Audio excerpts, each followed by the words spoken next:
Hello po, Earth Sign, Capricorn, Taurus, and Virgo. Kumusta po kayong lahat? Okay, so Earth Sign, maraming salamat po sa walang sawang pagsubaybay sa ating mga reading. And kung ikaw ay bago pa lang sa ating channel, mag-subscribe na po kayo. And i-click mo na rin yung ating notification bell para lagi kang updated sa ating mga bagong upload. Okay, so Earth Sign, tignan natin gabay. Kapalaran mo. Okay, gabay, kapalaran po ni Earth Sign.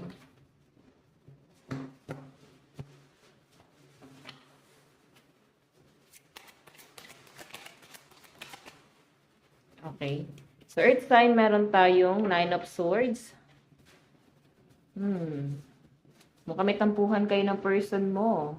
Nahihirapan matulog yung mga Earth sign. So, feeling ko guys, misunderstanding tong...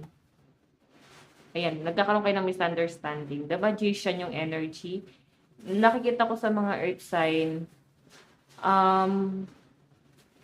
parang marami ka namang gustong gawin. Gusto mong ibigay yung mga bagay na gusto niya or hinihiling niya para sa inyo. Yun nga lang guys, napipil mo talaga na parang etong taong to, may mga disappointment pa rin siya pagdating sa connection yung dalawa. Kumbaga, ginagawa mo naman yung best mo. Okay?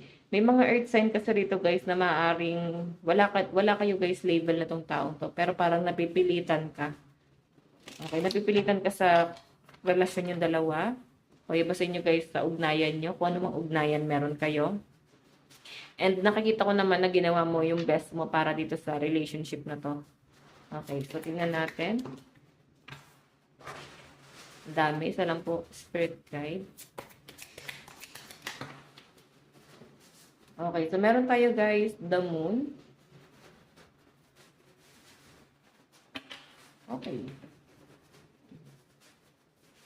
So, si the moon guys is parang ano to, may mga nililihim. So, pwedeng, alam mo to, may sumbatan kasi ako nakikita rito. Sinusumbatan ka ba ng person mo? Or sinusumbatan mo yung person mo? Parang ganun yung energy. So, sabihin ko na lang guys yung scenario. May sumbatan ako nakikita rito kasi pwedeng, ang laki ng disappointment ng isa. So, akala kasi, parang ganito ha. Akala ko kasi ganito, akala ko ganyan. So, parang lahat pala yun, ano lang, hindi totoo. Parang ganun yung na-feel ko guys. Akala niya ganito, puro akala. Then yung akala na yun guys, hindi nangyari. Ang laki ng disappointment, no? Titingnan pa natin. Ang bilis lang guys ng pangyayari.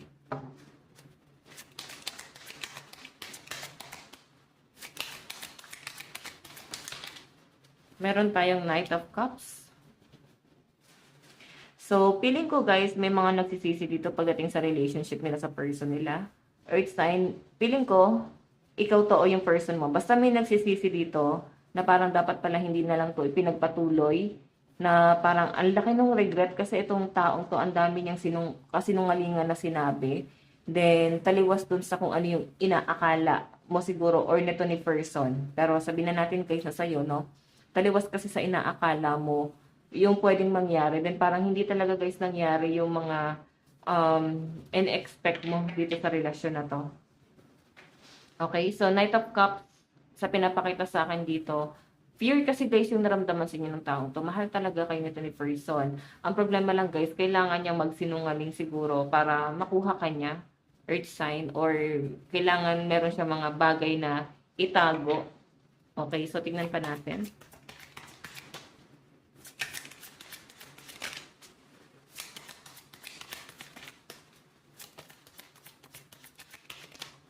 Okay.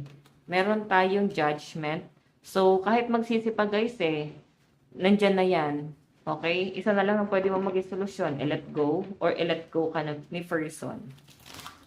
Nahihirapan yung iba sa inyo guys na mag-build ng foundation. Nahihirapan kayo na parang bumuo ng plano. Kasi, nabe-pressure yung mga earth sign na nasasagap ko rito Okay? Masyado kayo nape-pressure na parang kailangan mabilisan yung makuha tong bagay na to. Okay, sige, tignan pa natin ano pa yung ipapakita rito. So guys, meron tayong Ace of Cups. So Earth sign, ang pinapakita kasi sa akin dito si Ace of Cups. Bakit ganon? Naging pure naman yung intention pero feeling ko may nagsisisi talaga dito. So, pagka ganyan guys, kung person mo to or ikaw, let go mo na lang yung taong yan. Kaysa habang buhay na lang na ganito, na parang pinipilit na i-workout itong relationship na to. Tapos pala naman guys, nangyayari. Okay? So, may mga earth sign kasi dito guys na ano pa rin kayo eh. Nananatili pa rin kayo kasi kahit ganun, mahal nyo pa rin tong taong to. Kaya may pag-stay akong nasasagap dito. Ano tong Nine of Swords? Spirit guide. Ano po yung Nine of Swords? Meron tayong Ace of Swords. Realization, di ba? Pwede ikaw to nagkakaroon ka ng realization. Okay? So, earth sign. Yung iba dito guys, feeling ko ang dami niya ng pinagdaanan ng person mo. Tapos parang huli na, bago pa magsisi, pwedeng nagkaanak na ng marami or nagkalakihan na yung mga anak. Sa kapag guys, nagkaroon ng pagsisisi. So, ganun talaga guys. Nasabi ko sa inyo guys, habang may panahon, may chance pa kayo na baguhin yung tadhana. So, yun na guys, hayaan pa na umidad kayo ng, may edad na talaga na talagang wala na talaga kayo guys, kakayahan.